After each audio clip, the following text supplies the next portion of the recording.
Magandang araw mga kaparehas. Narito po tayo sa pamalaang barangay ng Barangay Minuyan Proper, City of San Jose del Monte, Bulacan. Ako si makapanay po natin ngayon na mabait na lingkod po ng barangay, ina ng ating barangay dito po sa Barangay Minuyan Proper, City of San Jose del Monte, Bulacan. Si ginagalang po ng barangay o Kapitana Irene Adriano Biting. Kapitana, kumusta na po kayo? Okay, ma'am. Okay naman po at ito, always ready sa paglilingkod at pagsaservisyo. Okay. Kapitana, may tanong ko lang po, as a first time bilang ating punong barangay, kumusta na po ba sa ngayon ang Barangay Minuyan Proper? As of now, tingin ko okay naman, no? Manageable naman lahat ng pangyayari or lahat ng mga yung mga pangyayari dito sa barangay, okay naman, manageable naman. At sinisigurado natin na lagi tayo nandyan sa pangailangan ng mga constituent natin, ng mamamayan natin. At syempre, yung mga responde, reklamo, we make sure na na-action na natin. Alright, okay. Regarding po sa ating naman pong peace and order, kumusta po ang katahimikan at kapayapaan dito sa ating barangay sa ngayon? Dito for as of now, napaka-minimal lang naman ng mga pangyayari, no? Yung mga natural na, syempre, lalo ngayon school, may mga nangyari yung sa kabataan, abang-abang, pero naaapuhap naman natin agad yan, nagagawa natin, nabibigyan natin na aksyon, nandyan yung mga tanod natin. Yung mga simple simpleng kayang-kaya naman, kung tutuusin. Alright, okay. So dito naman po tayo, Kapitana, regarding naman po sa kalinisan sa environment.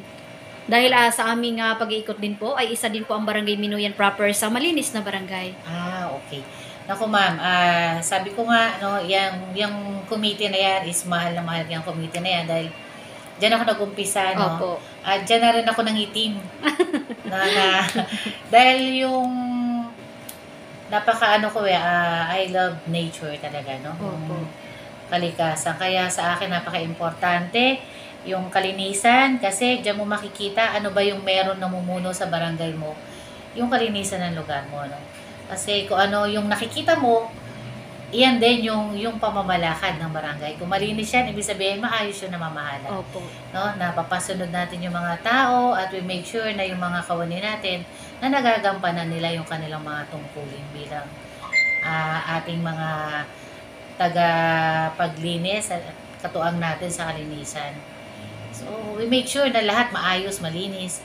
At yan lagi, kumbaga yan yung mukha, Yan yung mukha ng ating barangay at yan yung mukha ng namamahala sa ating barangay. Alright, okay. Pero kung para sa inyo, Kapitana, maitanong ko lang po, sa ilang buwan niyo po nagsiservisyo niya dito bilang ating barangay chairwoman. So ano na po ang ating mga legacy na isagawa o sabihin nating accomplishment?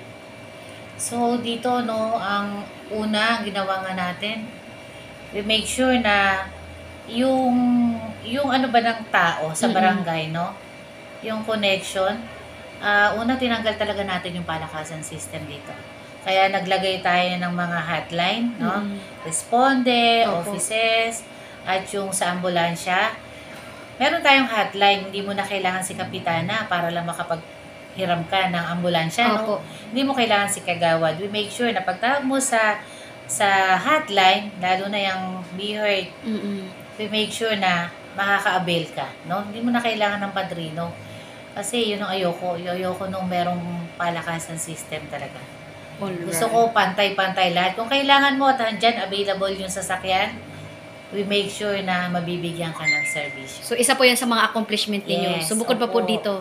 Siyempre, yung responde, dati kasi, parang isa lang yung kilala nila na tinatawagan, So ngayon, we make sure na direct ka sa barangay. Hindi mo kailangan hindi mo kailangan ng padrino dito para ma-respondihan ka. I'll make sure na pagtawag mo sa hotline at responde ang kailangan mo, darating ang mga tanod sa iyo. Okay. So yun po ang inyong mga accomplishments sa ngayon. Regarding naman po sa mga paggawain natin, meron na po ba kayo naging accomplishment? Actually, ma'am, marami na. Tulad po ng Marami na, So, yun, isa sa natin yung although hindi pa naman tapos yung Annex A natin. Yes, Nandun kasi yung ating justice, sa Annex A, Phase 4A. So, as of now, ongoing yung construction.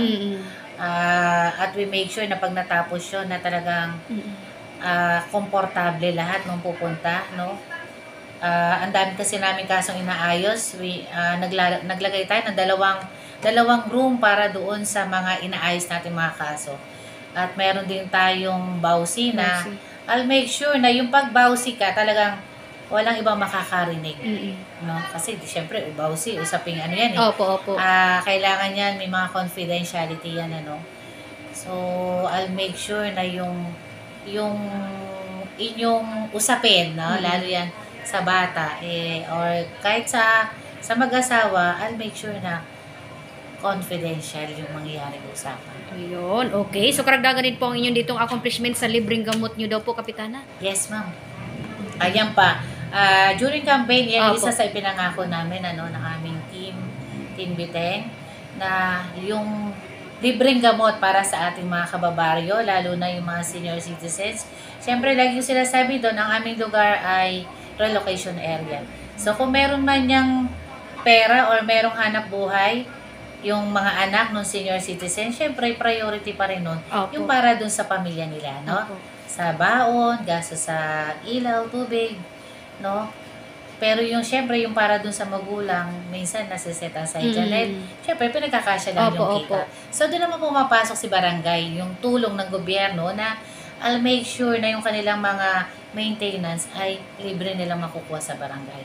So yun, kailangan mag-enroll sila sa mga center Opo, natin, opo. yung 3 center, para yung kanilang maintenance ng diabetes at yung maintenance ng sa senior citizen ay maibigay. Wow. Libre. Wow, okay. Kaya pala po ang laki na ng pag-unlad ang pagbabago din sa ngayon. Yes, ma'am. Sa ilang buwan pa lang pag-upo nyo Yes, bilang po. barangay chairwoman. Pero dito naman po tayo sa karagdagan nyo pong pinapangarap sa priority sa pag-unlad palalo ng barangay Minoyan proper, Kapitana. So ano-ano po ito?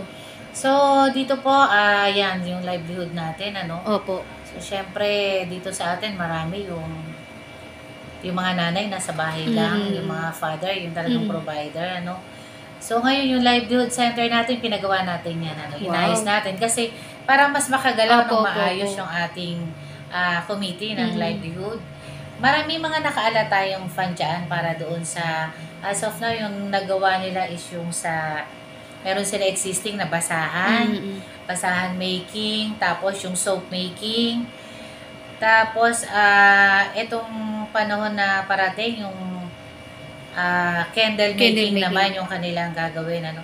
So, mga simple, pero tsak na makakatulong yan sa kabarangay natin. At yung nakarang palang program namin sa livelihood, nagbigay si committee ng livelihood, si Kagawa Jim Say ng yung condiments, no? Yung bawang, laurel, yung mga nire-repack. Opo. So, nagbigay kami yan. Nagbigay siya parang sa 30 o umabot ng 40 na individual, Okay. dagdag puhunan para sa kanila. Alright. So, simple, sabi nga namin, ang pondo naman ng barangay is talaga namang pinagkakasya lang din. No? Nag-aalat tayo pero ini-stretch natin para mas marami yung makinabang. Kaya yung nakarami, marami naman yung nakinabang. Kaya natuwa din naman sila, no? Okay. Siguro yung nirepack nila is sa puhunan, abot lang siya ng parang 1,000. Parang ganun lang. Opo. Pero pag naibenta nila yun, aabutin siya ng 3,000 pesos. So, Okay. So, triple pa. malaking tulong. Tulong, Oo, malaking tulong. Pero regarding sa ating mga proyekto, dito po sa ating mga priority pa. So, ano-ano po ito? Sa nabanggit nyo kayo na karagdagan for the garbage truck. Yes, at garbage truck. Siyempre, yun, committee ko yung health during my kagawad period. Ano? Opo. So, isa yung sa nakita ko, kulang talaga yung ating BHERT. Opo. So, ngayon po ay meron kaming naka-line up, no, sa supplemental budget namin na ambulansya. Okay. Ambulansya. Tapos yun nga, yung sa kalinisan, kasi kulang talaga, no. As of now, meron lang kaming ilang area ng segregation. Pero most pa rin ay mixed waste kasi nga kulang na talaga ang aming mga sasakyan.